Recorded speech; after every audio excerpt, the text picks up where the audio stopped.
They leave me with the doozies. Every time GMAC signs me up for the craziest games, they're always Bulls games.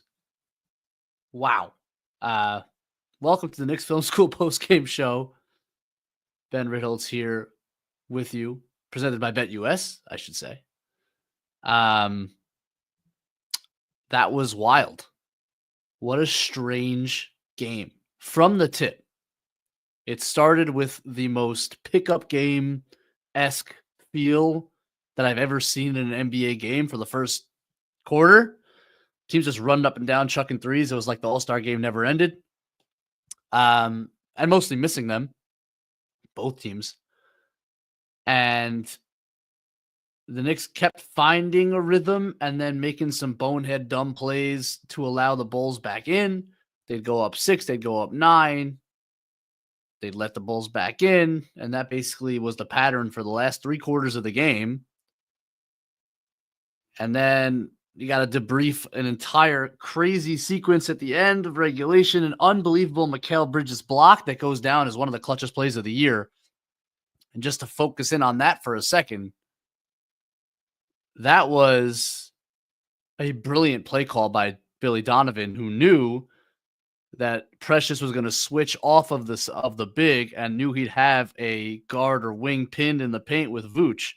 It worked to perfection. The entry pass was perfect from Lonzo Ball. And it's just an unbelievable play by Bridges to get a hand on that. He's given up 6 inches on Vooch, something like that. Obviously, he has an amazing wingspan and was able to get a hand on that thing at the last second, and a game-saving play, obviously.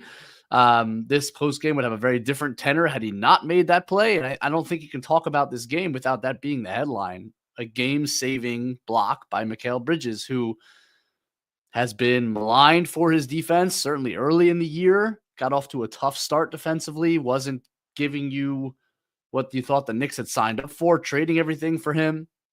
I think that's gotten better steadily throughout the year. I think he's now handing in consistently very good defensive performances. At times in this game, he played excellent defense at the point of attack, whether it was on Kobe White or Lonzo Ball. But then to make that play, to show the versatility, the switchability onto a game-saving block like that, pretty awesome for Mikal. Even in overtime, the Knicks would get out to a lead. They got up 5. Maybe they got up 6. Can't remember offhand right now, but again, some kind of silly offensive possessions. Just they couldn't pull away, making consistently good decisions on the offensive end and then securing loose balls on the defensive end, not giving up threes in transition. They struggled all night to just kind of hold the Bulls down in that pace. And so that was kind of the whole feel of the game as we went. I mean, who are we blown away by? I think you got to start with Deuce McBride. And I think he was probably the only player that I thought was like excellent in this game. And even he made some bad decisions. I can think of one specific transition layup that he should have passed to Mikal. He tried to go on his own. He's done that a lot this year. It's a little frustrating. But he was excellent tonight. And he showed you why it is that a lot of people, and I don't think it's a wrong opinion, the data supports it at this point. There's reasons to believe, and DJ and I talked about it last night on the X's and O's show, that him in the starting lineup changes the look for this team in a positive way. And he's part of a lot of the Knicks' best lineups this season. What he provides is pressure at the point of attack, and we saw that in spades, especially in the first half. I mean, he was a menace in the passing lanes, took the ball from Giddey a couple times, had an amazing block off the backboard in the first half.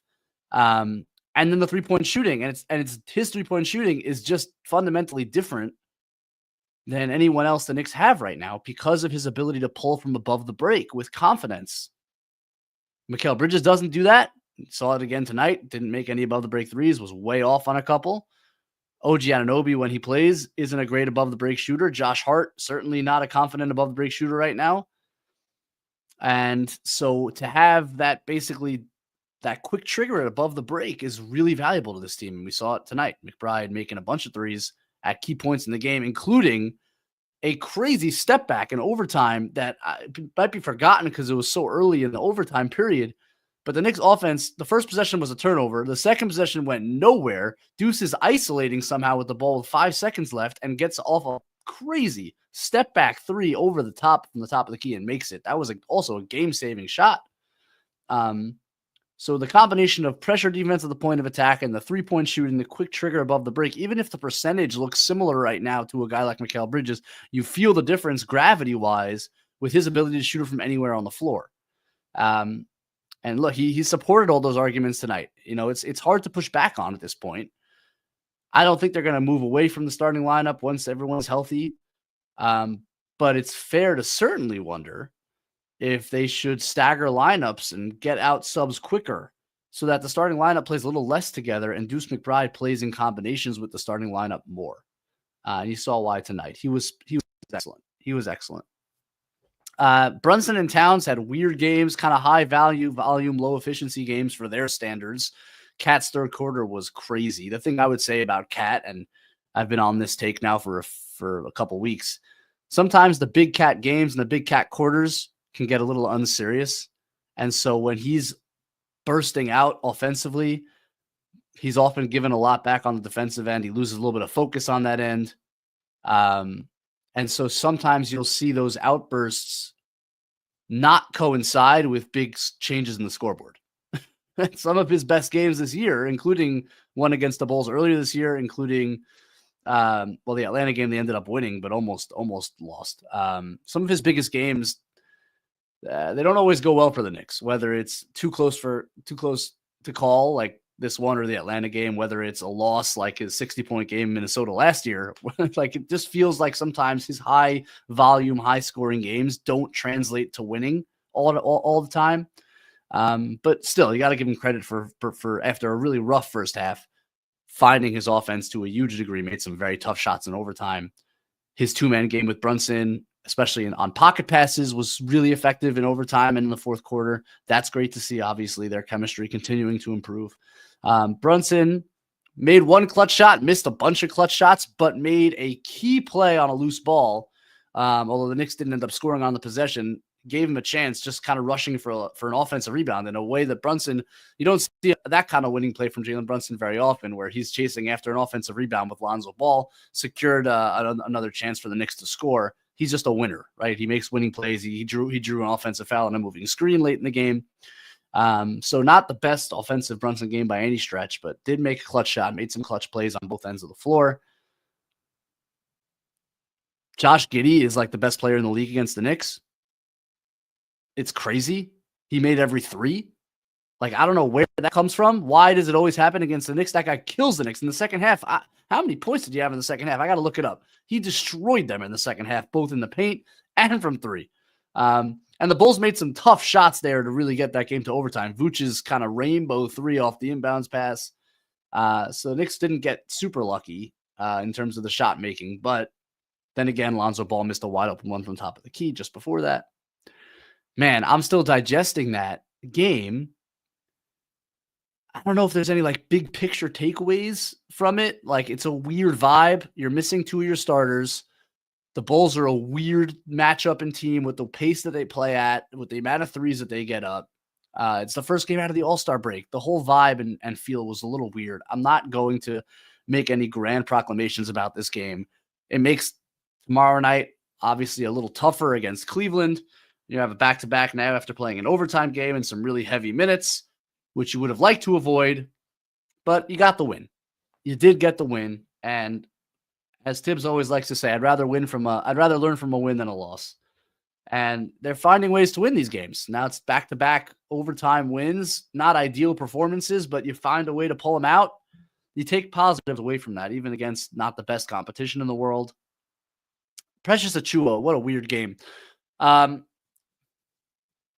Precious destroys their spacing. He destroys it. And as the game went on, Chicago got more and more aggressive. That's the kind of stuff that, like, the Bostons of the world right from the get-go are super aggressive, helping off of Precious. The teams that aren't necessarily as disciplined or experienced take some time to adjust to that, but you saw Chicago slowly but surely start playing off of him and more and more and more, clocking up everything else Knicks wanted to do.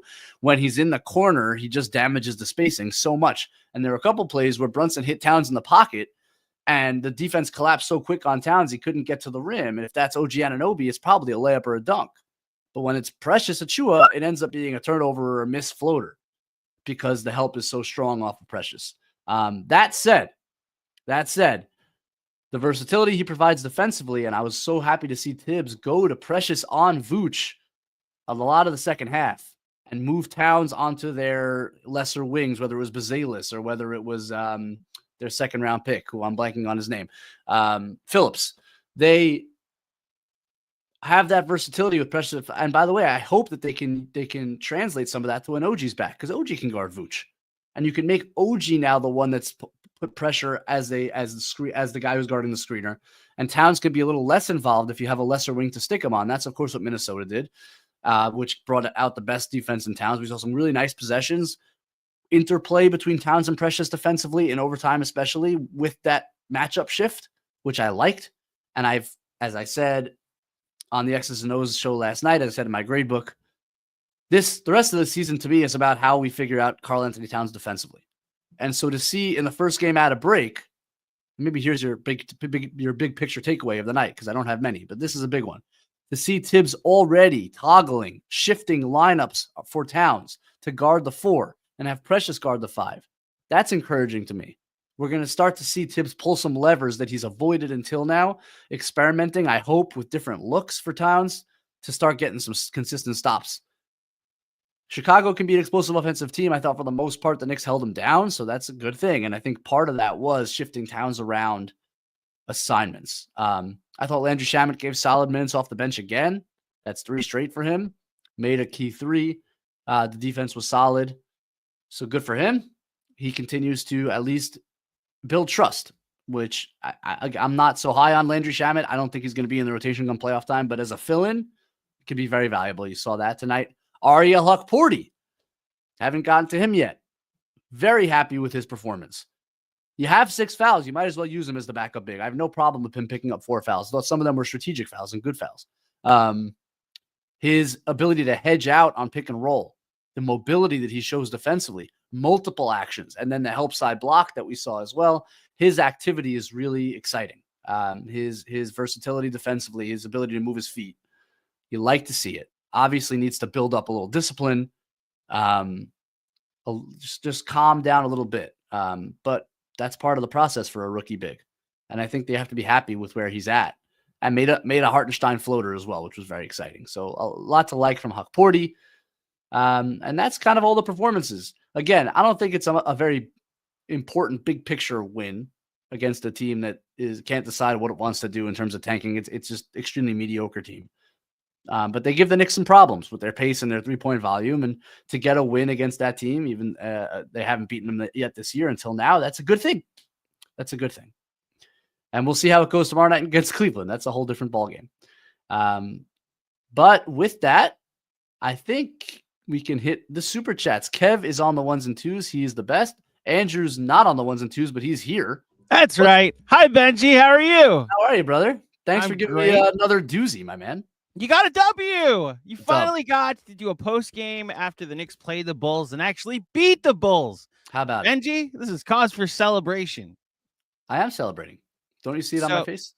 So yes, totally. I see it on your face. You know what else we're about to see happen is you take part in a brand new bit here at Knicks Film School. Oh, so little recap of the last, let's say 4 weeks, because the Knicks are 10-2 in their last 12 games now. They've actually been very good lately. Coincidentally, those 2 games that they lost coincided with Knicks Film School watch parties. So I'm here to do the T squared plug early because we're gonna mix things up a bit.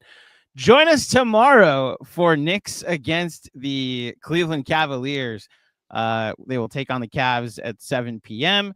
But if you look at your graphic right now, for those listening, we have on there pregame Knicks trivia starting at 6:15. We're gonna do some Knicks trivia and try and make this an official thing that we do before watch parties. Obviously, Benjy observing Sabbath will not be there, so I wanted to make sure you had a chance to partake in some Knicks trivia. Oh, so yeah. What's gonna happen, and this is a tease for anybody that wants to show up. We're gonna start at 6:15. Normally we do our pregame hangout an hour ahead of time, so be there at 6. Get your spots. Anywhere from 1 person to 5 people can be on a team. We got prizes for first, second, and third place. So Benjy, your question, it's multiple choice, multiple answers to this. I shouldn't say multiple choice, multiple answers to this trivia question. You ready? So Ready. You're going to get 60 seconds to say as many as you can. Oh, So the God. question is, Benjy, name as many as 5 teams that the Knicks have beaten twice this year. There are 11 potential answers available to this question. The clock starts when you hear the music start playing. Go. Nets. That's 1. Say it again. Wizards, Pacers. The Wizards and the Pacers. Did you say that? Yes. Why can't you Okay. hear me? Sorry, the music might have drowned you out. Go ahead. Oh. The Wizards and the Pacers are correct. That's 2. And 3. Hawks. The Atlanta Hawks, they have now beaten twice. Yes. Magic. And they beat the Orlando Magic twice. Well done. So you got all 5. You got 5. Let's see how many more you can get. Oh, keep going. Sixers. They beat the Sixers twice.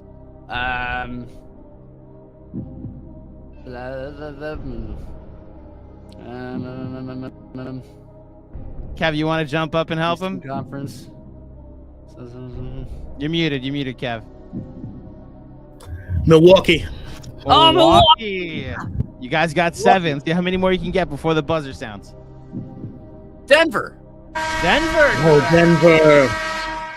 Woo! Oh, All the right, Raptors. Should have done The the Raptors is on there. Raptors So there's 4 2 times, more didn't that weren't said. 2 more that weren't said. So you guys would have gotten credit for 5 points. You're allowed to. You will be allowed to submit 5 answers. That We was didn't get the very Heat scary. twice? Tomorrow night. What's up?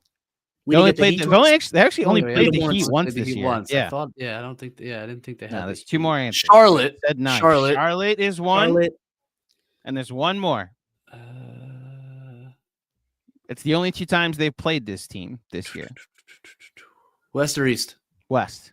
Oh, I'm in the East. so they only play him twice. Charlotte is actually a good hint. Pelicans. Pelicans. Oh, the Pelicans, Pels. There you go. Including a T-squared win. Including a T-squared win. Yes, that was our Christmas party or holiday party that Man, I wore a Soto shirt. So yes, that was very nerve-wracking, but I'm glad I pulled through. you nailed it. You nailed it. So for tomorrow night, if you want to join us at T-squared again at 6:15, you can be there to take part in the first ever Knicks trivia. So join us at 6:15. First, second, and third place prizes. We'll do 10 rounds of what you just heard, ladies and gentlemen. And then if you'd like to stay afterwards for a Knicks game against the Cleveland Cavaliers, who played little brother tonight and didn't get serious until the fourth quarter themselves. So be there or be T-squared. So if I am not there, I'm not going to be there tomorrow night, and they win. Is it me? But let's reassess after. Okay. All right. We'll talk about it. Because now the losing streak started like while you were still missing games. So we're not missing games, like when games were happening on Fridays. So Right. All right. Well, that's comforting because I wouldn't want that. I like to watch parties. You know. I also like the watch parties, which is why I'm going out of my way to start doing trivia beforehand. So that way people listen, if they lose tomorrow, there's a good chance that the graphic is just going to say Knicks trivia. And oh, by the way, there's a game after. Like you're coming there for Knicks trivia. You know what we should do? All the TVs should be on something else. Yep. And there should only be one little screen in the corner with the Knicks game. Phones. Basically, No, we're you not can watch actually the game on watching your it. phone. We're here to watch. We're here to watch Everyone watch literally on their anything else. phone. Yeah. If the hockey game that's going on now was happening tomorrow night, we'd watch that instead. Okay. Enjoy your post game, everybody. Let's go Knicks. Thanks, G-Mac. All right, Kev. Ready for some super chats? Let's hit it. Let's talk to the people. All right. Our first super chat comes from Anthony. Anthony, thank you for the contribution. First chat of the season. I am honored, Anthony. Just wanted to say thanks for the content for the last few years and wonder how you feel about Brunson's defense this year. seems improved to me. Not sure if the stats agree. Thank you for thanking me for the content. I assume you're thanking all of Knicks Film School, but we appreciate the support. Even if it's your first super chat, we appreciate all of the content you've consumed from us. That's why we do it. So thank you, Anthony. It's funny you asked this question about Brunson's defense because I was literally just looking up his advanced stats defensively because I was curious today. The advanced numbers paint his defensive year as the worst as a Knick, as his worst as a Knick. And certain metrics think of him as a bottom 5% defender in the league this season. So the stats do not support the idea that Jalen Brunson has improved defensively. I think I hear where you're coming from. I think he's chasing over screens more often and relying on unders and what I like to call Brunsons when he goes under and gets a foul called on him. You saw tonight, for example, he fought over and got a foul call instead of the classic under that he tries to pull, which is more of a foul baiting kind of thing. I think he has tried to get over screens with more gusto, as Clyde likes to say. And I also think when the Knicks have allowed him to switch, and they are doing so more and more, he has proven that he can at least hold up in certain matchups. But teams have taken advantage of him a lot. I think the fact that he, I wonder if some of those defensive metrics are related to playing with Towns behind him instead of a guy like Hartenstein or Mitch, who clean up so many messes. And now the messes don't get cleaned up as much, right? When you have Towns behind him. I think teams have taken advantage of him in pick and roll. You saw tonight even, like Giddey in the third quarter just took it to him over and over again in the paint, and Brunson's just not big and can't, Giddey's 6'7", whatever he is. He can bump him off and make a floater over him, and there's not much Jalen Brunson can do. So I kind of hear what you're saying, that his defense has improved. I think he's doing certain things better or with more aggression. But I don't think overall he's had any more defensive impact. In fact, I'd argue he's had less defensive impact. Again, maybe related to some surrounding personnel things, but it's still an issue. Jalen Brunson's defense is still an issue. Thanks, Anthony. Dan Hidalgo. Thanks, Dan, as always. 2 games in a row, we won on a defensive possession. I love that.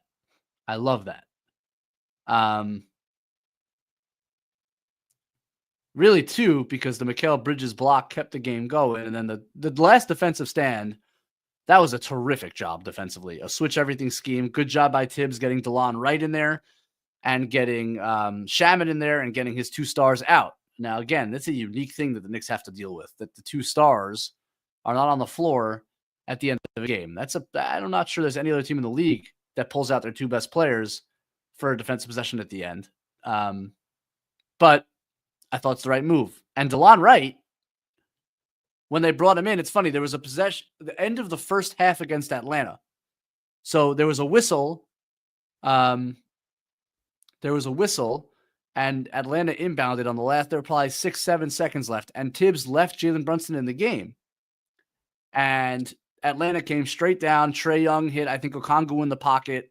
And Okongwu made a layup over Jalen Brunson, who was helping. And I'm like, wait a second. You had a whistle. Get Jalen Brunson out of the game. You have a guy on your bench now who maybe can't shoot anymore and is an offensive liability. But DeLon Wright can still guard, man. So if you have him there, use him in scenarios like this. End of half, end of quarter. Get him in the game to get a stop. Like I literally had just mentioned that on a chat. I think it was actually to John, Andrew, and Fred. I was like, DeLon Wright should have been in the game at the end of that half.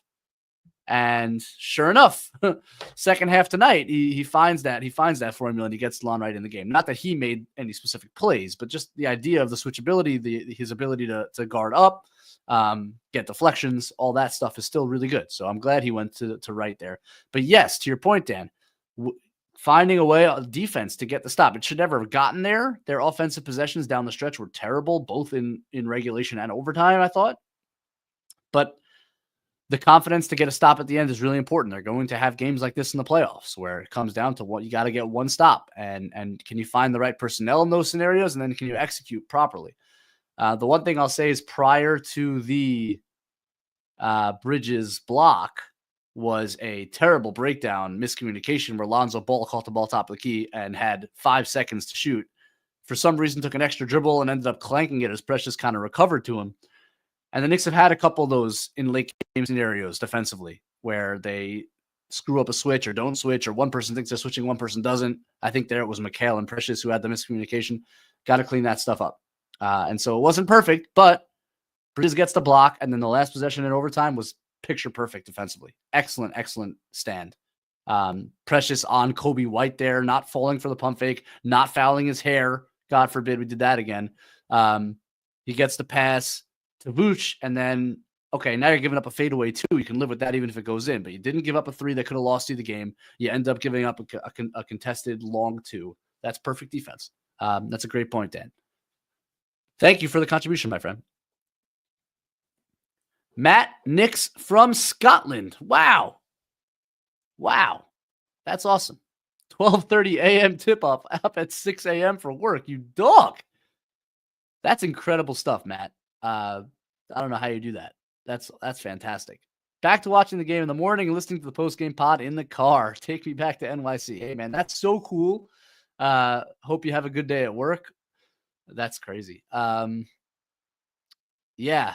So Matt is a great Knicks fan. That's what I take away from this one. And obviously a KFS supporter. Matt, thank you very much for supporting, and glad I can give you a little commute background. So all the best, man.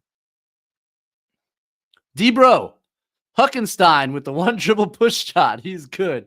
Yeah, man. Apparently the German bigs, that's what they teach over there. The lefty throw up in the air push shot. Pretty cool to see it.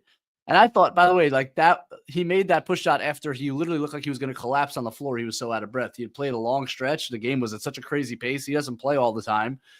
You could tell he was totally exhausted. And then as I think he's like got to come out of the game, he just comes down, 1 dribble, swish on the push shot. There's a lot of tools there in the big Huck. A lot of tools. Again, he needs to hone it in, discipline, calm down a little bit. But the feet on defense just leap off the screen. His hedging. For those who don't know, a hedge, like when you're guarding a screener, a hedge is when you jump out at the ball handler and force him to either retreat or get rid of the ball. But Huck's able to hedge out and then recover back to his man because he's just got great feet. And he's a really good positionally. Like he understands fundamentally how to do that with his stance, with the way he lunges out and then recovers. So I kind of wish he would teach Karl Anthony Towns how to do it, because that's a bit of a disaster. But yeah, a lot of tools in Huck. He's got touch. He's got offensive touch. He's got offensive feel. We've seen him make some passes, big to big passes that have been impressive. Defensively, there's a lot to like, both in terms of help side and on the ball defense. So it's still a work in progress. When Mitch comes back, he will not be in the rotation. That's okay. Mitch probably won't play every game, even if he plays a bunch of games. And having Huck as kind of a fill-in is great for this team. And the possibility of him growing now with the team as a backup big for the next couple of years as a second-round pick, that's good value. So it allowed them to move Sims. You didn't feel that too much because you have Huck behind for depth. So all good on the Huck front. Yes, agreed, D-Bro. Thanks for the chat. Dan is back. Deuce has some of that 13-14 JR tough shot making. Yes. Similar to JR, they're real jump shooters. And that is a really important tool to exactly the type of tough shot making we're talking about, because he can always get it off. He's one of the highest verticals in the league on his jump shot. I know that DJ checked that with the Crumple Jumper account earlier this year. One of the highest jumpers on his jump shot in the league. I think Grimes is up there as well. We know well. Michael Porter Jr. jumps very high. There are a few players that like really elevate on their jump shot. Not only does Deuce elevate on the jump shot, but he brings the ball kind of behind his head a little bit, which makes it really tough to block. And those mechanics on their own allow him to get shots off that a lot of guys can. J.R. Smith was the same way. High jumper with a high release point. Didn't bring it as far back behind his head as Deuce does, but a similar idea. And he has the touch to make some of these shots. That step back 3 in overtime was huge when the offense looked dead and Chicago gets out to a lead. They leave Giddey for an open jumper on the first possession. They're up 2. Dead in the water on the next possession. Brunson just kind of throws a grenade to Deuce with 5 seconds, and he creates on his own. And that's like the confidence building that accomplishes both in his own game and his teammates' confidence in him, like to be able to step up in a situation like that. Deuce is the real deal, man. Deuce is good. Deuce is really good, and the tough shot making is definitely part of it. Thanks, Dan. Knicks Film School. Macri here. Oh, you're on schedule for all the Bulls game again next season. Congrats. I'm in. They're very entertaining games. I don't mind it. They're wild. They're always wild and crazy. They play so fast and they shoot so many threes. It's kind of a wild experience to watch. And I think the Knicks struggle with high-paced teams a little bit. I think that probably has to do with the fact that when Towns drives, he's out of position. They can't necessarily match up the way they want to. Really fast teams, although Memphis is the fastest team in the league, and the Knicks took care of them. So maybe that was the exception. But I'm happy to take all the Bulls games from here until however long I do this. So I'm all in, Macri. Enjoy your vacation, brother. Hope Florida's treating you well. Freeway Hustler 21. He says, easy work. I think that's sarcastic. It was not easy. I wish it was easy. At times I thought it would become easy, but it never does. That's been, I shouldn't say never. Of late, it hasn't been easy for the Knicks. They can't seem to pull away. And they had several opportunities in this game to kind of just put the Bulls to bed, and they just didn't. Not totally focused, not totally locked in right now. And again, it's the first game after the All-Star break, so maybe that's just what it is, and they're missing two key guys. So I'm not going to go crazy about this. I'm just not. And we'll see who plays against Cleveland. But considering they just played like a bunch of 40-minute nights for these guys, like, if they don't perform against Cleveland, I don't think it's the end of the world either. I hope they do. And I think it's an important game to show something for the Knicks, but now it comes, unfortunately, with a bit of a grain of salt with the fact that you had to play long minutes tonight. So we'll see. And we'll see who plays. Maybe they'll make easy work of Cleveland. We'll see. Thanks, Freeway. VAR Pat. VAR Pat. VAR PAT. VAR Pat. I don't know. Thank you for the generous contribution, whoever you are. Not happy, but relieved. A win is a win. But this was sloppy. JB got to have a better answer if they switch, because all of this is tape for other teams. Switch to pick and put a wing on Pat Cat. Easy enough. So not happy but relieved. I think that's a fair response. I'm closer to happy. Maybe that's what I'm doing the post game, and when they lose, the post game has some bad vibes. But yeah, it's fair to be relieved to get the win and not be super happy about it. It was very sloppy. I thought the first half was particularly sloppy, both sides. And then on the pick and roll point, so it's interesting. I thought JB did a good job finding Cat in the pocket in the pick and roll. But when they switched, you're right. My counter would be that because they were cheating so far off of Precious, it made the entry pass to Cat difficult. Because if you're going to post Cat, the guy from Precious is going to double the post. So what do you get out of that? And Brunson on Vooch is like a matchup that you got to like, and he got some good looks off on Vooch on that switch. So he didn't make him tonight.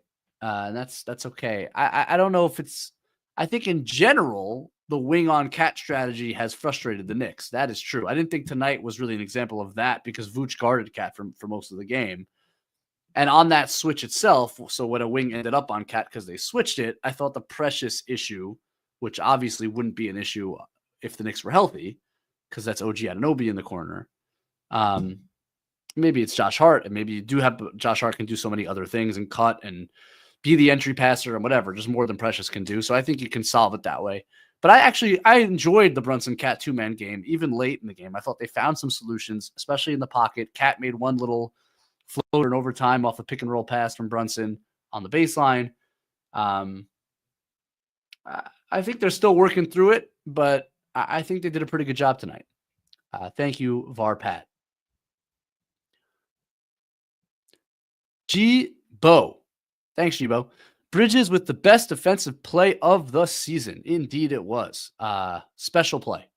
Special play. His wingspan is incredible, and you got to find a way in that situation. I can't imagine how scary that was for him when that ball gets entered to Vooch and he's pinned. Vooch is not the strongest finisher in the world, and he went to kind of a soft jump hook, which I'm thankful for. And Bridges is very long and a really good anticipatory defender, and he made a great play. And that was cool to see. And honestly, one thing I didn't mention in the intro, maybe I should have, is there was a point in the game where they could have put the game away when Bridges, without Cat on the floor and without Brunson on the floor, was kind of handed the reins to the offense for a good 3-4 minute stretch to start the fourth, I think. And that lineup actually built up like a 8 to 10 point lead with Bridges creating mid-range looks.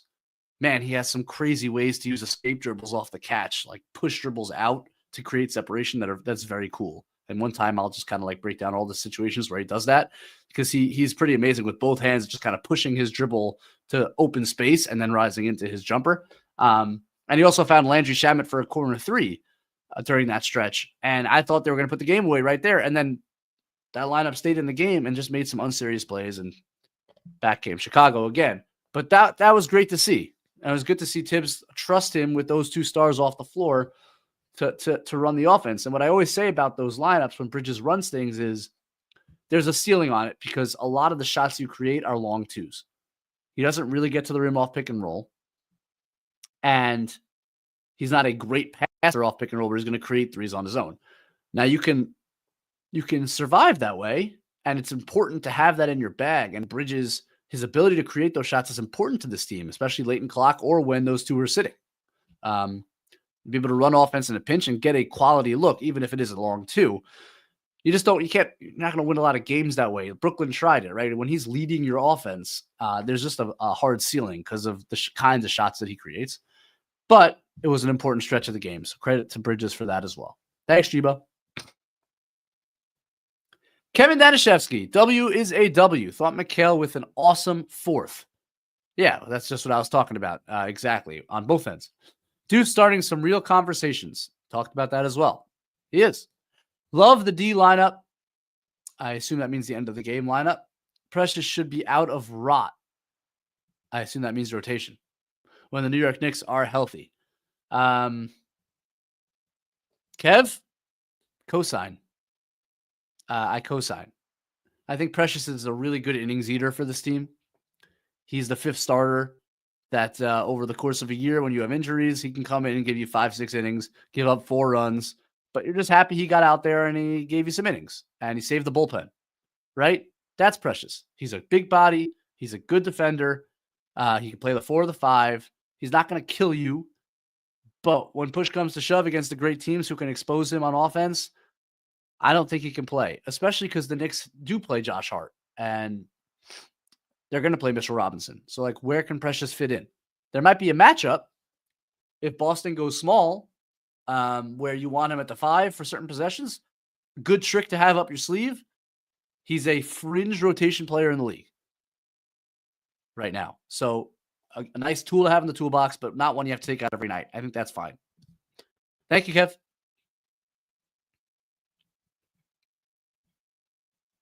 CC Kirby says that Mikal block on Vooch. Excuse me. That Mikal block on Vooch to end the fourth was worth at least one of the picks we sent to Brooklyn alone, in my opinion. Oh, great. Good. That's great to hear. So now we really only gave up 5.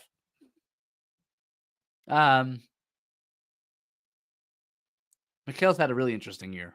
He's had a really interesting year. I still think it's fair to say that he has underperformed expectations overall, despite the fact that the trend lines are going up and have gone up throughout the year. You could see it in my grade book visualization tool, now available on Patreon, that the trends are going up. And he's been better throughout the course of the year as he's gotten comfortable. His defense has gotten much better. But you didn't expect a guy who couldn't really make an above the break 3 and for some reason never gets to the free throw line. Never gets to the free throw line. And is really reliant on his mid-range game to even and transition, honestly, to get his points. The corner threes are great. The mid-range game is great. The defense has gotten good, but I think the Knicks expected a little bit more consistent offensive production and probably a little bit more disruptive defensive presence than they've gotten. And so look, yeah, it's the trade is it's not going to be, the analysis of that trade will not be concluded for a long time. It's complicated why they did it, when they did it. Obviously, the relationship to Brunson, obviously the fact that he's on a great contract and maybe extends for a great value. Who knows? We'll see. That's still part of it. But there's a lot of picks. And he's good, and he can help this team go very far. And so a lot is yet to be written, and I don't think we've seen the best of Mikal Bridges. Maybe that block on Vooch catapults him, though. That was pretty awesome. That was a season-defining play for him. Although I guess he had Christmas Day, which was also pretty amazing. But that was a special play. Thanks, Cece.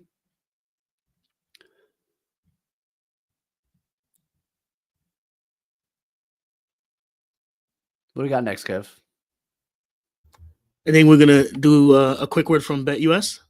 Oh, quick word from BetUS. Yes. Hold on, I got to pull that up, don't I? I'm not used to this. Hold on. Yeah, no worries. Here we go. Quick break to tell you about BetUS. Did you know BetUS also has a casino? For all my followers who like slots or live casino dealers, take advantage of BetUS's amazing sign-up bonus, 200% sign-up bonus up to $5,000 or 250% for crypto sign-up bonus up to $5,000. Get ready for a rush with the BetUS Casino. Generous promotions and tournaments make every play even more rewarding. Sign up now and experience the difference. And as always, use promo code YouTube150 to receive a 150% bonus on your first deposit, as well as a 125% bonus on your next 2 deposits up to $2,000. Gambling involves risk. Please only gamble with funds that you can't afford to lose. All forms of betting carry financial risk, and it is down to the individual to make bets with or without the assistance of information provided. That's your BetUS. Use code YouTube150. Powered by BetUS. Thanks, BetUS, for sponsoring our show. How did I do, Kev? Great read. The energy, everything was there. Love me some BetUS, I guess. What do we got next? Dom Cappuccini. What's up, Dom? Dom, you're the man. Just want to say, I want to pause and say, Dom Cappuccini, you're the man. Dom says, big W. You love to see it from Deuce Precious and Mikal Bridges tonight. I hope that Hart and OG were resting tonight for Friday night Knicks. Going to be a big one. Yeah, that's a nice little element of this is if you do get those two guys back. So despite an overtime game the night before, you have two really well-rested post All-Star break, haven't played in over a week, for OG, several weeks, wings to wreak havoc on the Cleveland Cavaliers. So I hope that's the case. I hope this is all precautionary for both players. And if you figure don't play back-to-back, hopefully take care of the Bulls and have those two guys fresh against Cleveland. That would be a great scenario. I hope that's the case. And I hope that, I saw some consternation about the fact that Anunoby was questionable against Atlanta and now had a week off and now is out for this game. That's a little strange. I'm hoping that it's literally just a case of, well, it's a back-to-back. Let's play him against Cleveland instead. I'm hoping it's that simple. And I generally think it's a good idea. It would behoove the Knicks to treat their wings with some caution down the stretch of the season. Talked about this with DJ again last night. Like the seeding, I don't know if Knicks fans have fully accepted the fact that the seeding is almost locked up. Like it would take a wild circumstance at this point for the Knicks to play anyone but Boston in the second round. Hard thing to face, slightly troubling, but that is the case. Like they're 5 games apart. Like there's a 5-game gap between 1 and 2, and like a 5-game gap between 3 and 4. So this is where we are. And because of that, and there's not necessarily a ton of progress to be made, at least in terms of standings. Obviously, there's stuff they need to work on as a team.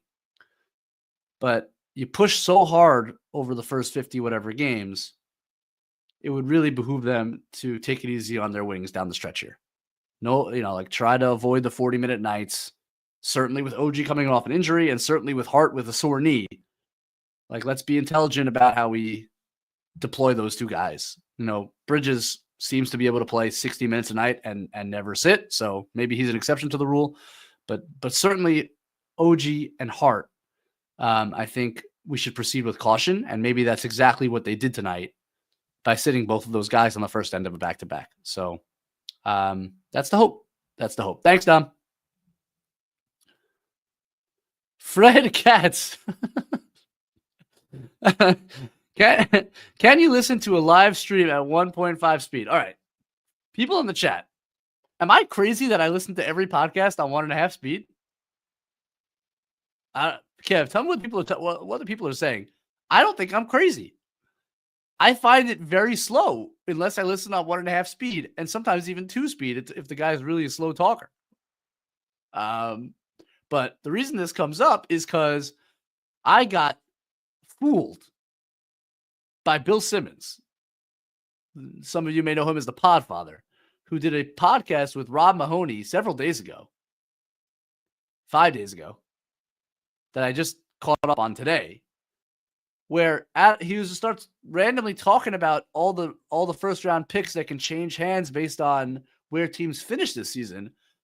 And he suddenly said that if Detroit doesn't get a top 13 pick, the Knicks get their first round pick. Now, I know that they traded that to Minnesota in the Towns deal, but as I'm listening to this, I just forgot. I was on my commute home, and I'm like, I said to Fred and Andrew and John on the chat we have, I'm like, it's so crazy. I forgot the Knicks have a first round pick this year. Shame on me. I know that they don't have the first round pick this year because whatever.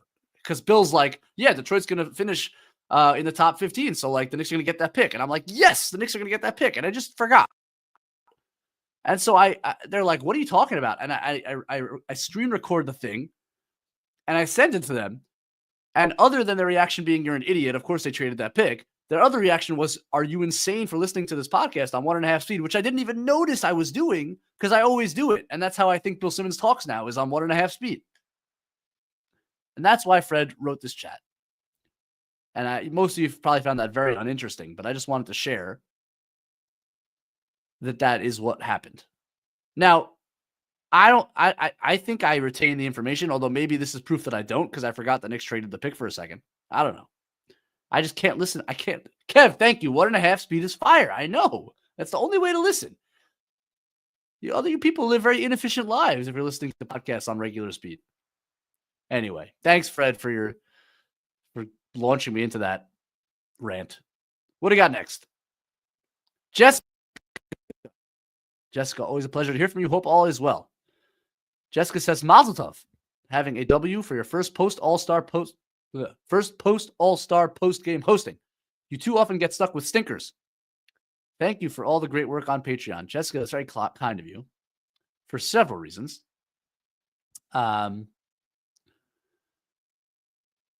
Yeah, I do often get stuck with the stinkers, and I think it's intentional and evil by two gentlemen who don't want the best for me. And you're welcome for all the great work on Patreon. I appreciate you calling it great. I'm not going to plug it now. I'll plug it later. But thank you, Jessica. Always appreciate your support. Really, always appreciate your support and kind words. And thanks. What do we got next? Fargo Tufo. Cat has a ludicrously Is that a real word? Capsius?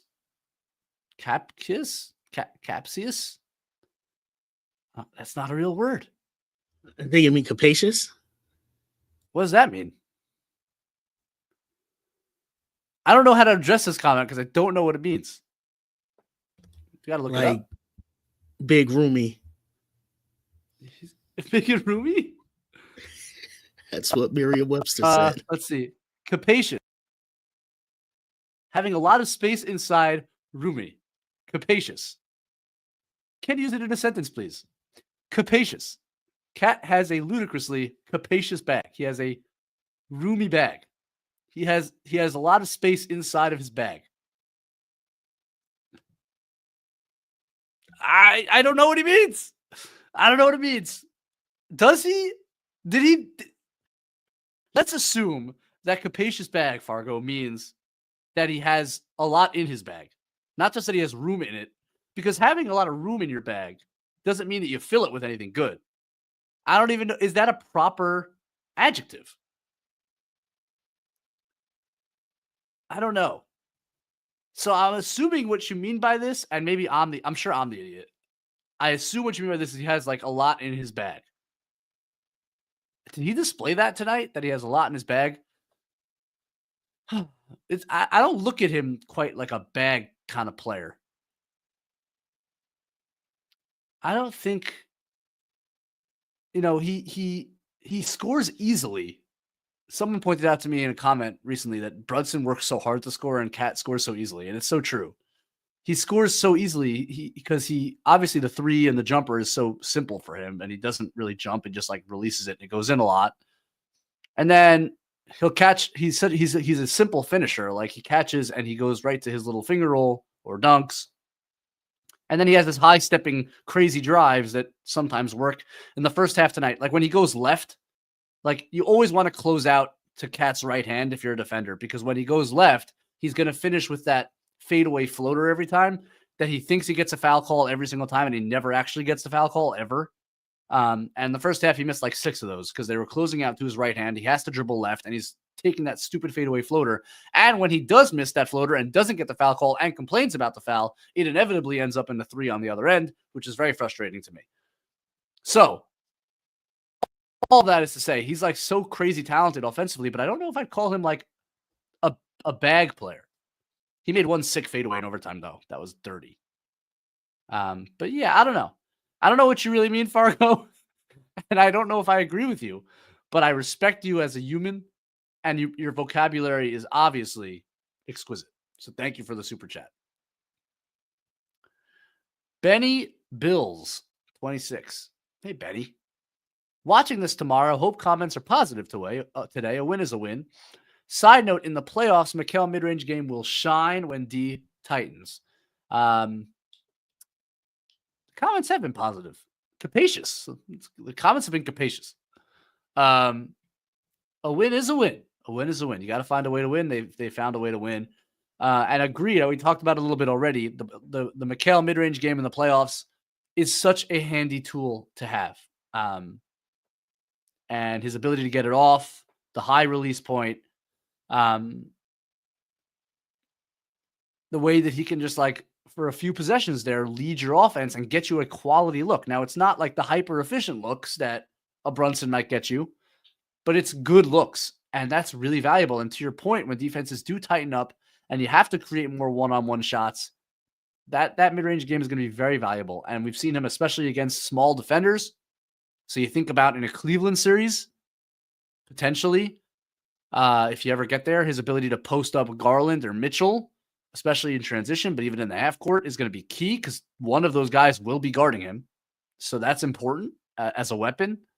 And then even against Boston, like Derek White, certainly Peyton Pritchard's in the game. Like there are going to be guys where you want to get to that post game, but even in the pick and roll, the ability to get to that against the drop defense, all of that's going to be very important in the playoffs and is important now to the team. Thank you, Benny.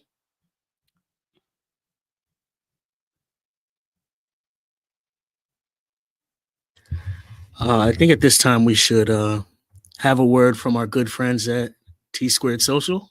Let's have a word with our friends at Kev. I love how you're introducing me. All right, let's see.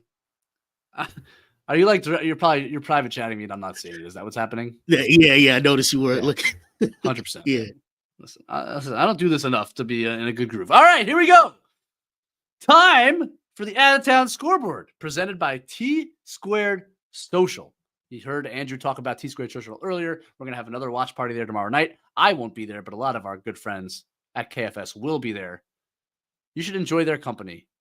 It's a very capacious setting at T Squared. It is huge. If you haven't been there, the place is ginormous. It's a full block of space, so capacious, and it's got duck pin bowling, darts, foosball table, that old school hockey game where you turn. It's like foosball hockey, which is fun. We play halftime every time we're there. Got like 16 golf simulators, pop a shot. The place is endless, so capacious, and you can get a free draft beer when you tell them that KFS sent you. Visit tsquaredsocial.com to learn about club memberships, trivia nights, sport leagues, and much, much more. The out-of-town scoreboard. Let's see what went on around the National Basketball Association tonight.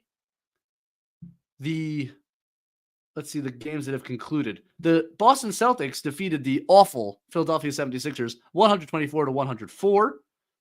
The Indiana Pacers, who I keep saying can't catch us, meanwhile they're playing really good basketball, they blew out the Memphis Grizzlies 127-113. That's a lot of points. The aforementioned Cleveland Cavaliers, who we will see tomorrow night, played the Brooklyn Nets. Took them a while to pull away, but they did end up pulling away. They beat them 110-97. The Orlando Magic finally got a win. They've been struggling terribly. They beat the Atlanta Hawks 114-108. The Milwaukee Bucks, with Bobby Portis suspended, still found a way to beat the Clippers 116-110. The Lakers, Luka not playing, currently leading the Portland Trail Blazers 47-38 in the second quarter. The Wemby-less San Antonio Spurs, that's a terrible situation, man. That stinks for the league. So brutal. But they are currently playing on TNT and leading the Suns. Without Wemby, they're leading the Suns 82-69 because the Suns stink. And the Denver Nuggets, the red-hot Denver Nuggets, are up on the Hornets 120-111. That is your out-of-town scoreboard presented by the capacious T-Squared Social. Thank you, T-Squared, as always, for your support and your hosting of our events. We appreciate it. All right, Kev. The great Jeremy Goldstein. French Jeremy, as we like to call him around here. He says, still in awe regarding Bridges' block. That was absurd. Yes, Jeremy, it was. It was absurd. It was a great play. One of the season-defining plays, I would say. Pretty special. Jeremy recently got into a 2K battle with Ariel Hukporti, the actual real Ariel Hukporti, which is kind of crazy. I don't know what he got out of it. I think he beat him. Jeremy won, which is cool. Maybe Ariel Hukporti needs to work on his 2K game, but now that he's getting time, maybe he has less time to work on his video game skills. That could be. Thanks, Jeremy, for still being in awe of Bridges' block. It was pretty cool. Kevin Danishevsky is back. The great Kevin Danishevsky says that cat unserious D point is reverse. Jew, I only care on D when hitting shots. Great monologue. Would add Mikhail running good O at start of fourth was big. Oh, look at that. I got there eventually, Kev. I should have been in the monologue. You're right, but I did get there eventually. Yeah, the cat is the reverse Jew. I only care on D when hitting shots. It is kind of it's the inverse. It's like Cat's D really suffers when he's on a roll offensively. Jew wouldn't play a defense unless he was on a roll offensively. It's an interesting thing. It's just something I've come upon, but I notice it more and more that when Cat really gets going, the game gets a little unserious, and it doesn't always. His huge offensive runs don't always translate to the Knicks' huge runs because it's often back and forth, which is annoying. And maybe he cleans it up. And he's still been awesome this year, to be clear. But yeah, that's a funny way to frame it. It's the reverse Jew. Thanks, Kev. Makai JD, what's up, Makai? I'm not going to lie. I love that the team is going through this adversity. It's better than a blowout and builds character. Gives me more faith. I like it. You got to learn how to win close games. That's a real thing. That's a real thing because it's not just about like the psychological element, although I think there is some of that. It's about what do we go to offensively in these games? What lineups do we go to defensively? How do we make sure we're communicating defensively? Like the actual tactical late game scenarios, the more you're in them together with the same guys, the better you get at them. It's a different part of basketball. It's often after timeouts. It's choppy. So it's not like your general basketball flow. How do we defend on the last possession? And someone made the point earlier, they've gotten 2 late game stops now to win games. That's great. Now, the Atlanta one, they got the stop, but then drop coverage, George's Niang got a wide open corner 3 that he happened to miss. And in this case, Lonzo Ball had a wide open top of the key 3 that he missed at the end of the regulation. So not perfect, but getting there. And it's good to see the initial stops either way. Thank you, Makai. Ben Kim Gervey. Ben, you're the best. Loved the Ducatimans. So he loved the Deuce plus Cat plus Huck Porty minutes. Yeah. And by the way, it's a preview for the Cat Mitch minutes that we're going to see. If I had to guess, at least I think we're going to see it at some point, right? Mitch eventually will theoretically at some point actually join the team. And when he does, it's going to be great. And he will take Huck's minutes when he plays. And you will see, I think, with that second unit, like the way the Knicks have kind of run things, Cat at the beginning of that second and fourth quarter with Campaign and with Deuce and with, you could do it a couple of ways, but I think we will see it with Payne, Deuce, let's say one of the wings, whether it's Bridges or whether it's Anunoby with Cat and Mitch. What I would avoid doing is playing Hart with Mitch, but I would love to see either Mikal or OG, Deuce, Payne, Cat, Mitch. That sounds like a fun lineup to me. I like that look. I like that look a lot. I hope we see it. So I like the 2, Ben. I hope we see more. Thanks for your support, Ben. You're the best. Fargo's back. Fargo's back. Capacious. Good God, Benjamin. Cat broke out his mid-range game and sealed the victory in OT. And watched Succession. I did watch Succession. I did. I watched the whole show. Loved that show. I don't know the reference. The ludicrous capacious is from there. A woman who had like a big handbag or something is from Succession. I should have pointed that out. I should have remembered that, but I didn't remember it. I'm really bad at this. It's something I like Macri and GMAC are so good at remembering like movie and show references. I watch a show through and I don't remember anything about it. I don't remember any lines. I don't retain. And I don't watch shows on 1.5 speed. I watch shows on regular speed.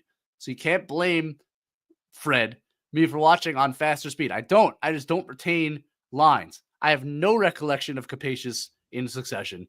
Fargo, I'm sorry. And I did watch the show. He did break out the mid-range game, but only one of them was like a bagalicious mid-range game where he kind of turned over the right shoulder after almost losing the ball and made a sick fadeaway. The other mid-range game was literally 2 guys left him by accident, and he took a set shot from like 20 feet and made it. That's not capacious bag work. That's just making a wide open mid-range jumper. All right, Fargo? It's all right. I'll watch a show multiple times and like forget major plot points. Like, oh yeah, this person does die. So I'm with you, bro. The only lines that I retain in life are like literally like the classic comedies of my youth. Like shout out Ben Stiller, the best. Zoolander lines, dodgeball lines, old school. Like I can reference those movies because I watched them when I was young, like 100 times. If I watch something now, I don't remember anything. Succession, like I loved the show. I could talk about scenes, but like lines, no, not there. I don't have it. We got one more from Mekhi, and then that's it. That's it. All right. Is it Mekhi or Makai? I think it's Mekhi. Mekhi JD. Mekhi JD. Yep. That's awesome. Sorry, Mekhi. I think. All right. Well, hopefully you'll let us know if it's Makai or Mekhi. All right. Let's see the last chat here, Kev. I never leave a second super chat, but I was listening live for once on the way home from dinner and just had to say, your humor is next level. Ooh. Thanks. Tell my wife, tell my family. They don't think so.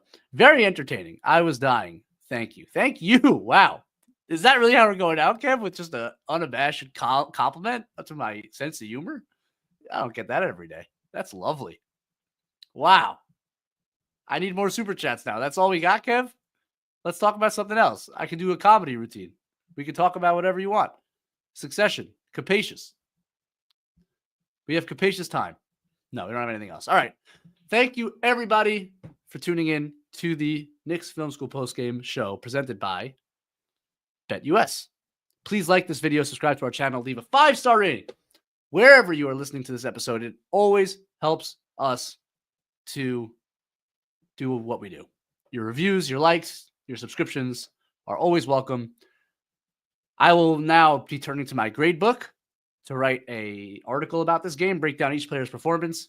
If you are not already subscribed to the Brunson tier or the Monroe tier of our Patreon, please subscribe because I think you'll enjoy the article that I will be working on that hopefully will be up in the morning. We'll see if I can do it. DJ Zulo, of course, is doing great work on film work on the Patreon as well. And there's a lot of great stuff. So if you're not subscribed, subscribe. We appreciate the support there as well. Kev, thanks for all your help. You're the best. Everybody have a wonderful night. Good luck tomorrow night in Cleveland. I'll see you all Saturday night breaking it down. All the best.